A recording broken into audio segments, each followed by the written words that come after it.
Hola de nuevo. ¿Cómo estás? Espero que muy bien.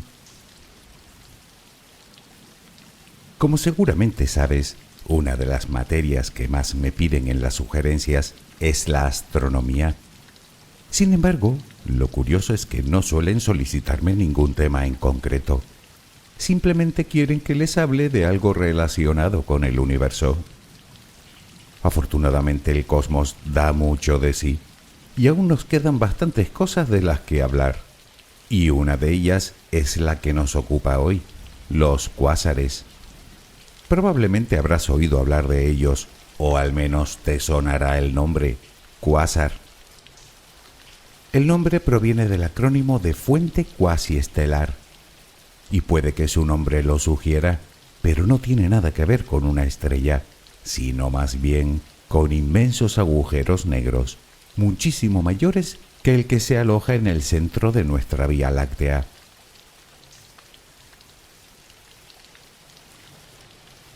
El viaje de hoy nos llevará hasta los objetos más lejanos observables dentro del universo conocido, lo que significa que nos adentraremos en los inicios mismos del tiempo, cuando el universo no era más que un joven adolescente, por así decirlo.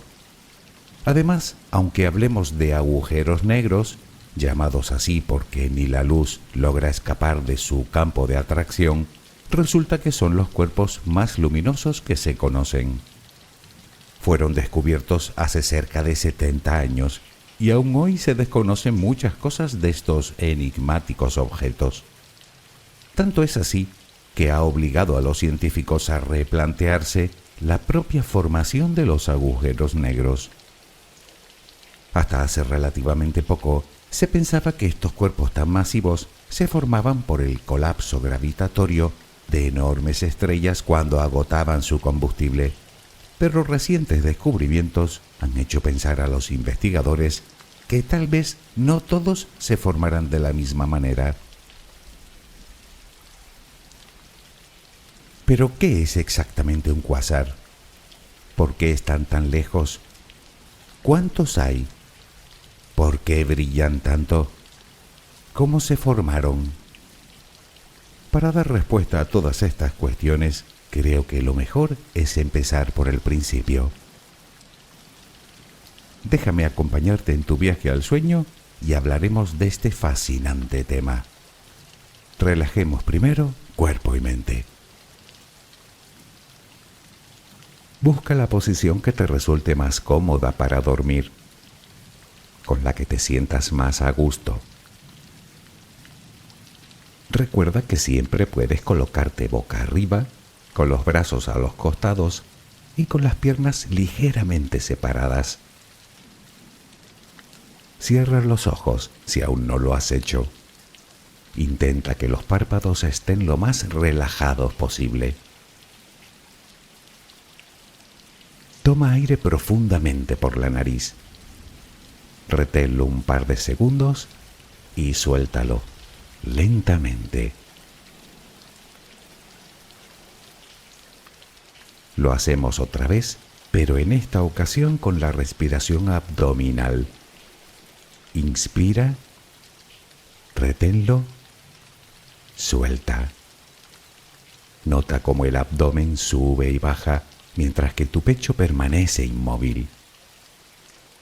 Una última vez, inspira, reténlo y suelta.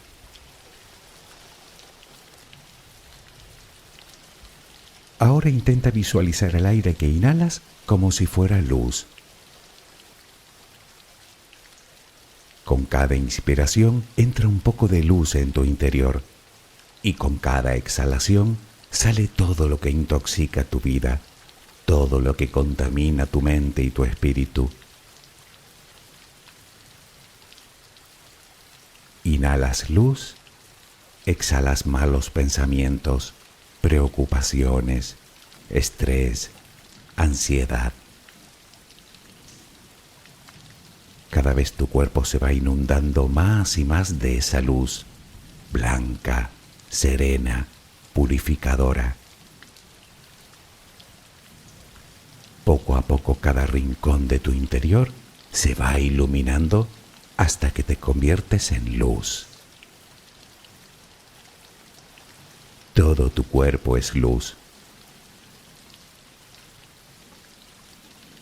Continúa respirando normalmente, sin forzarlo, a tu propio ritmo. Inhalas luz, exhalas luz.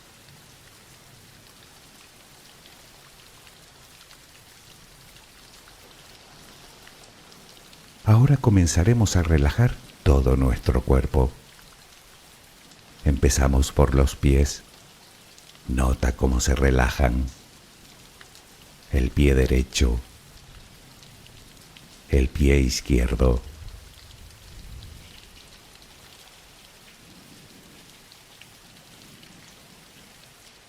Centra tu atención ahora en las piernas. Siente su peso.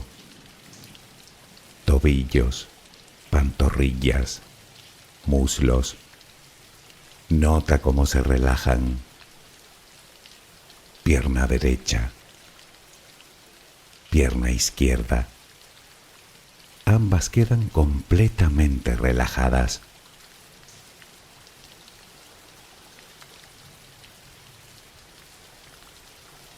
Toma conciencia de tu cadera. Sientes cómo se relaja, cómo se relajan tus glúteos.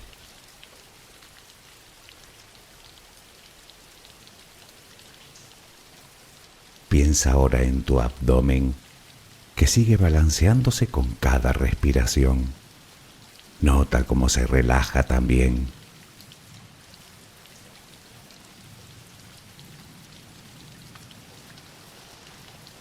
Tu pecho, que permanece inmóvil, también se va relajando.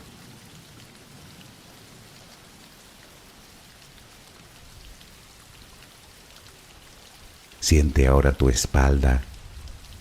Sientes que cada vez pesa más y más.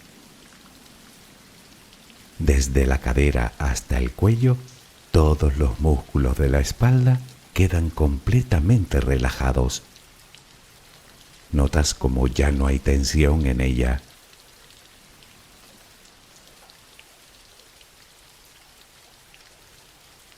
Notas los hombros, que lentamente se van relajando también.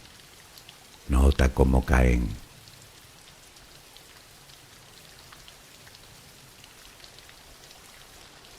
Presta atención ahora a los brazos. Tu brazo y antebrazo derecho. Tu mano derecha. Los dedos de esa mano. Todo queda relajado. Tu brazo y antebrazo izquierdo. Tu mano izquierda. Los dedos de esa mano. Notas el peso de ambas extremidades.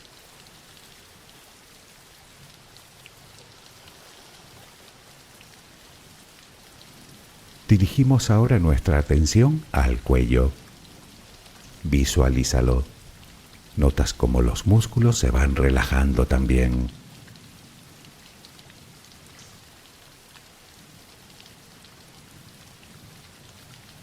La mandíbula, las mejillas, los labios, la frente, el cuero cabelludo. Todo queda completamente relajado.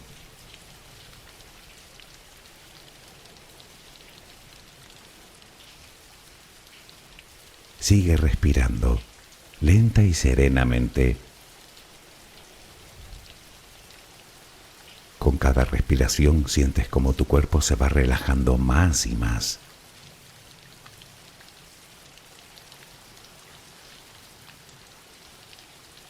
Siente cómo resplandeces de paz, de bondad, de gratitud, de calma, de compasión, de amor. Continúa respirando suavemente. Recuerda que ahora eres luz. Solo respira tranquilamente.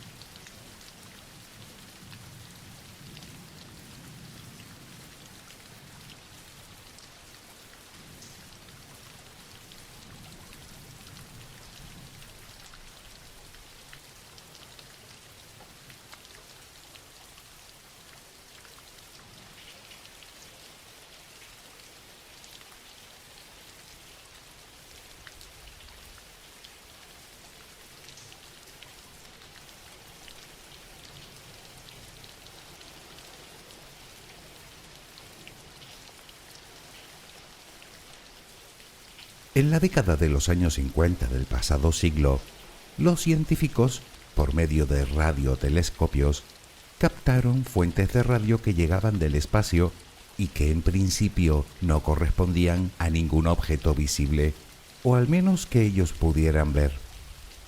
Y por si esta incógnita no fuera suficiente, según los datos, dichos objetos no podían ser excesivamente grandes, lo que desconcertaba aún más a los astrónomos. Sea como fuere, a comienzos de los años 60 ya se habían descubierto cientos de estas fuentes, para las que nadie tenía una respuesta satisfactoria. Como era de esperar, los investigadores se propusieron averiguar el origen de aquellas potentes fuentes de radio.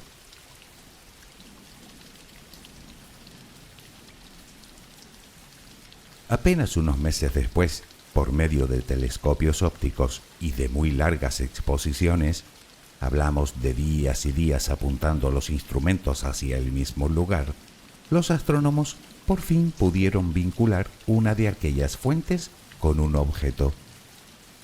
A primera vista tenía la apariencia de una lejana estrella azul, aunque eso sí, con una especie de halo tenue y difuso a su alrededor.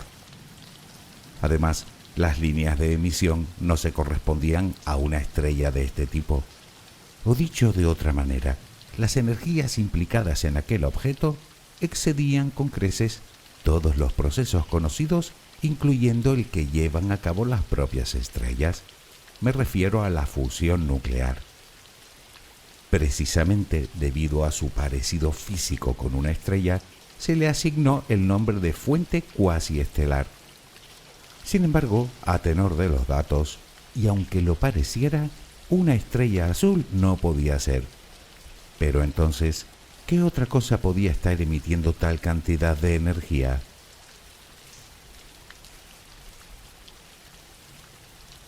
En 1962, un astrónomo, Martin Schmidt, con el telescopio Hale del Monte Palomar, logró obtener el espectro visible de otra fuente descubierta poco antes, a la que se le puso el nombre 3C273. Schmidt descubrió que se trataba de las líneas del espectro correspondiente al hidrógeno, pero con un descomunal desplazamiento al rojo. ¿Qué quiere decir esto? Bueno, ya lo hemos comentado en alguna ocasión. Se trata del llamado efecto Doppler, algo que podemos captar muy fácilmente con el sonido. Y te pongo el ejemplo que ya te he puesto otras veces. Imagina que estás en el arcén de una carretera y escuchas a lo lejos la sirena de un vehículo que se acerca a ti. A medida que se acerca hasta tu posición, las ondas de sonido se comprimen delante, produciendo un tono agudo. En el momento en el que el vehículo pasa por delante y comienza a alejarse, dichas ondas se expanden, por lo que el tono se vuelve más grave. Ocurre con cualquier fuente de sonido que viaje a cierta velocidad, el de una motocicleta, el de un tren, el de un avión. Cuando el objeto se acerca, el tono es agudo, cuando se aleja es más grave. Pues bien, con la luz ocurre lo mismo, con la diferencia que en este caso no es el tono lo que cambia, sino el color. Cuando la fuente de luz se acerca a nosotros, su espectro tiende al color azul, mientras que cuando se aleja, se desplaza al rojo.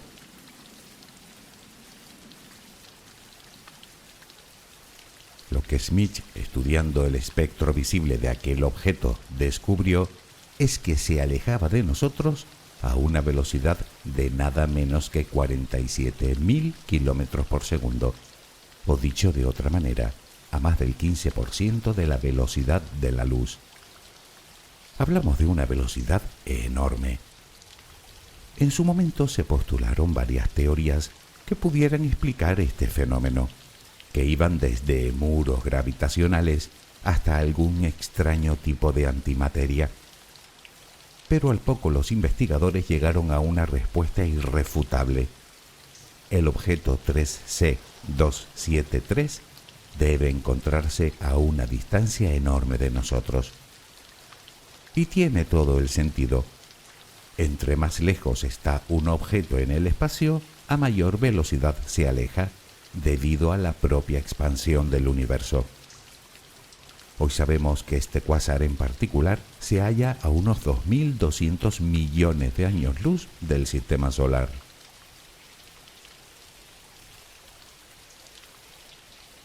Pero seguimos sin saber qué es un cuásar. Demos un paso atrás. Casi toda la ciencia coincide en que el universo se creó hace unos 13.700 millones de años después de una repentina y descomunal expansión a la que llaman Big Bang. Al comienzo el universo era completamente oscuro, una especie de sopa primigenia de partículas elementales. Unos 380.000 años más tarde se formarían los primeros átomos, principalmente gas hidrógeno y algo de helio. Al no haberse creado aún la luz, los científicos llaman a esta etapa la edad oscura del universo.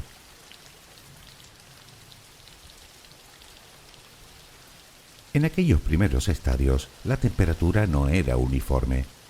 Habían zonas más calientes y zonas más frías. Como sabes, el gas caliente tiende a expandirse, mientras que el gas frío tiende a condensarse. Pues bien, fue precisamente en los lugares más fríos donde grandes masas de gas comenzaron a unirse para formar las primeras estrellas de la historia. De pronto apareció la luz. Aquellas estrellas debían ser enormes, estrellas que, debido a su tamaño, tenían una vida bastante corta, de tan solo unos pocos millones de años, puesto que consumían rápidamente todo su combustible. De hecho, entre más grande es la estrella, más rápido lo hace. Al morir, todas aquellas estrellas primigenias dieron lugar a los primeros agujeros negros. ¿O no? Luego verás lo que quiero decir.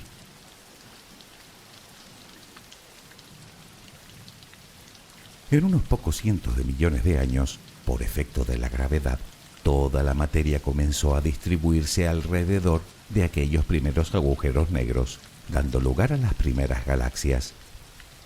Como apunte, los científicos llaman a la época posterior a la edad oscura del universo, entre los 300 y 400 millones de años después del Big Bang, la época de reionización, precisamente porque fue la época en la que se formaron las primeras estrellas y galaxias, que no solo calentaron e iluminaron el medio, sino que lo volvieron a ionizar, es decir, que los átomos adquirieron carga eléctrica.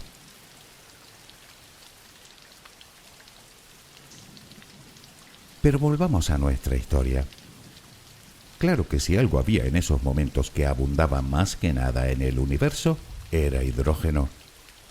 Aquellas primeras galaxias contenían enormes cantidades de gas que se iba precipitando hacia los agujeros negros. Entre más gas tragaban, más grandes se hacían y a su vez con más fuerza atraían el gas restante. Aquellos agujeros negros crecieron de forma descomunal.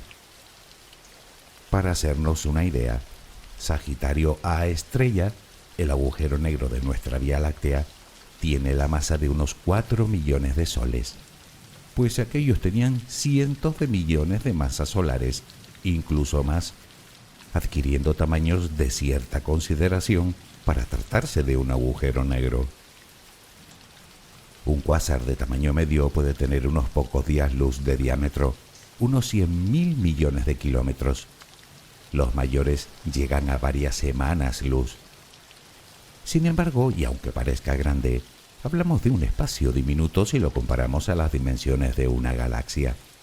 Y aún así, la cantidad de energía que se crea en un espacio tan reducido es como poco espectacular.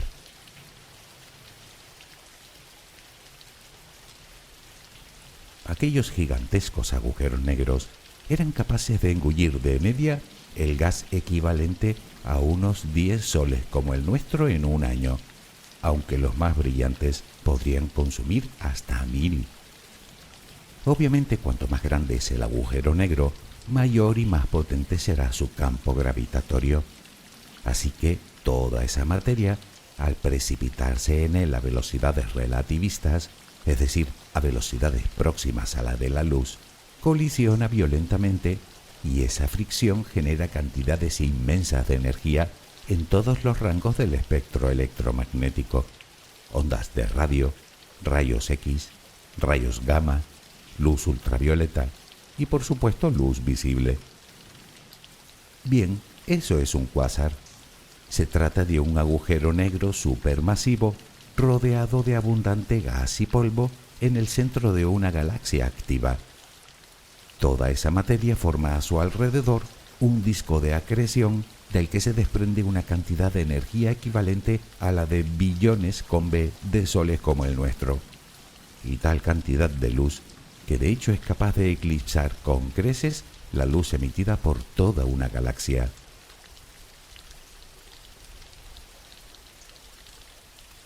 Hasta el momento se han descubierto unos 200.000 cuásares, y probablemente haya muchos más. La pregunta es, ¿por qué están tan lejos? Bueno, la respuesta se desprende de lo que ya hemos comentado.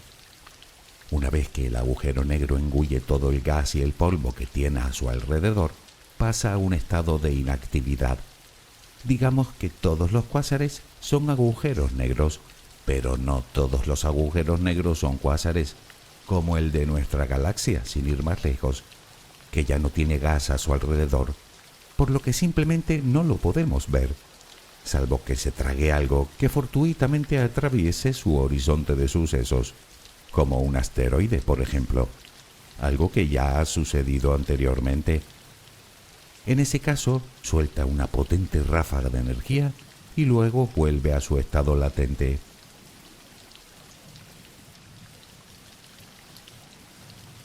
Los cuásares son los objetos más distantes que pueden ser observados en el universo.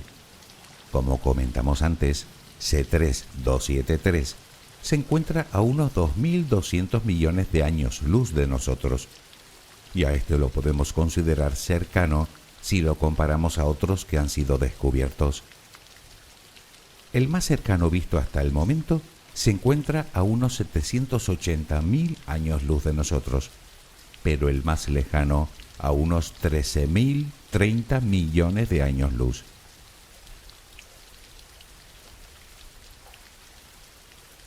Hablemos de este último cuásar porque resulta que desafía algunas teorías establecidas hasta el momento. El hecho de que se encuentre a tal distancia de nosotros implica que cuando lo observamos vemos el universo cuando era aún muy joven, con apenas 670 millones de años de vida. O dicho con otras palabras, cuando la luz partió de él, a nuestro sistema solar le faltaban aún miles de millones de años para aparecer. En este caso en particular, hablamos de un agujero negro de 1.600 millones de masas solares. Absolutamente descomunal. Se calcula que ingiere una media de 25 soles cada año y es 1000 veces más brillante que toda nuestra galaxia. ¿Dónde está el problema? Pues que los científicos nos explican cómo ha llegado a crecer tanto en tan poco tiempo.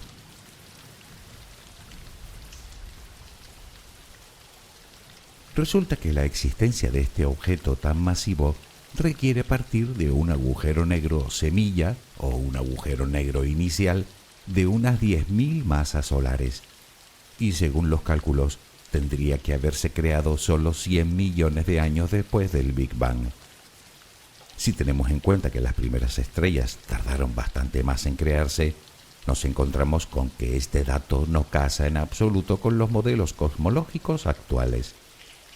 Pero entonces, bueno, podría ser que dicho agujero negro no se produjera por colapso gravitatorio de una estrella, sino por el colapso gravitatorio de enormes masas de gas frío.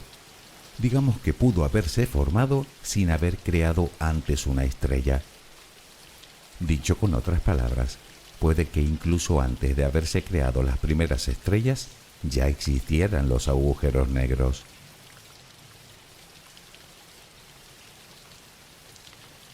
Pero este cuásar esconde más particularidades que han desconcertado aún más a los científicos. Verás, un cuásar, por norma general, emite tanta energía y a tal velocidad que estos chorros de materia hacen que todo el gas y el polvo que no está en el campo gravitatorio del agujero negro salga expulsado hacia el exterior de la galaxia, lo cual provoca que no se formen nuevas estrellas. Para lograr esto, habría que esperar a que el agujero negro terminara de engullir todo lo que tiene a su alrededor y quedar en estado de inactividad, de tal manera que la galaxia pudiera enfriarse lo suficiente como para que el gas se volviera más denso y así formar nuevas estrellas. El ejemplo de nuevo lo tenemos en nuestra propia galaxia, donde se siguen creando estrellas en las grandes nubes de gas que aún existen. Pues resulta que en este cuásar la tasa de creación de estrellas es incluso 20 veces superior al de la Vía Láctea. Otro dato que los investigadores no logran explicar. Hasta ahora se pensaba que todos los cuásares eran calientes. Pues bien, los astrónomos han llamado a este nuevo tipo cuásares fríos. Desde luego no parecen ser los más comunes, pero de hecho ya se han encontrado varios.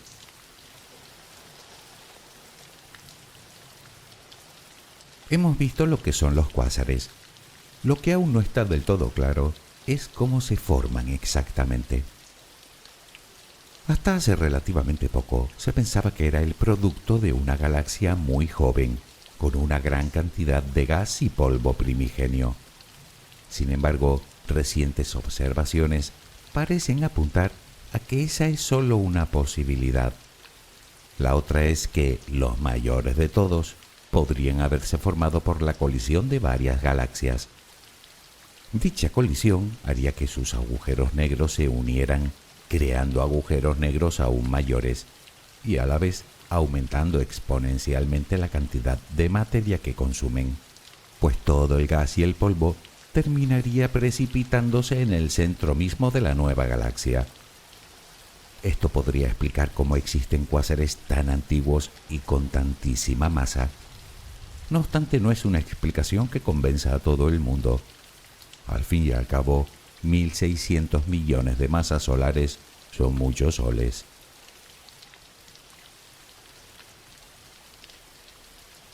Y hablando de colisiones galácticas, como sabes, nuestra galaxia, la Vía Láctea, dentro de varios miles de millones de años, chocará con nuestra galaxia vecina, Andrómeda. Probablemente las estrellas que contienen no colisionen unas contra otras debido al enorme espacio existente entre ellas, pero el gas que contienen sí que podría precipitarse hacia el centro, donde los agujeros negros se fusionarán, dando lugar a otro mucho mayor. ¿Significa esto que dentro de unos 5.000 millones de años nuestra galaxia se convertirá en un cuásar? Pues parece ser que cabe la remota posibilidad. Aunque eso sí, si eso llegara a ocurrir, en principio su duración sería muy corta, debido a que cada vez queda menos cantidad de gas, tanto en una galaxia como en la otra. De lo que no cabe duda es que, de suceder, sería un auténtico espectáculo.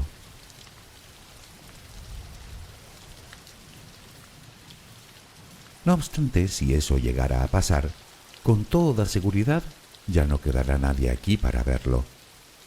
Por ese entonces nuestro Sol se habrá convertido en una enana blanca. Y la Tierra, si es que existe todavía, no será más que una pequeña roca fría y oscura, con muy pocas posibilidades de vida.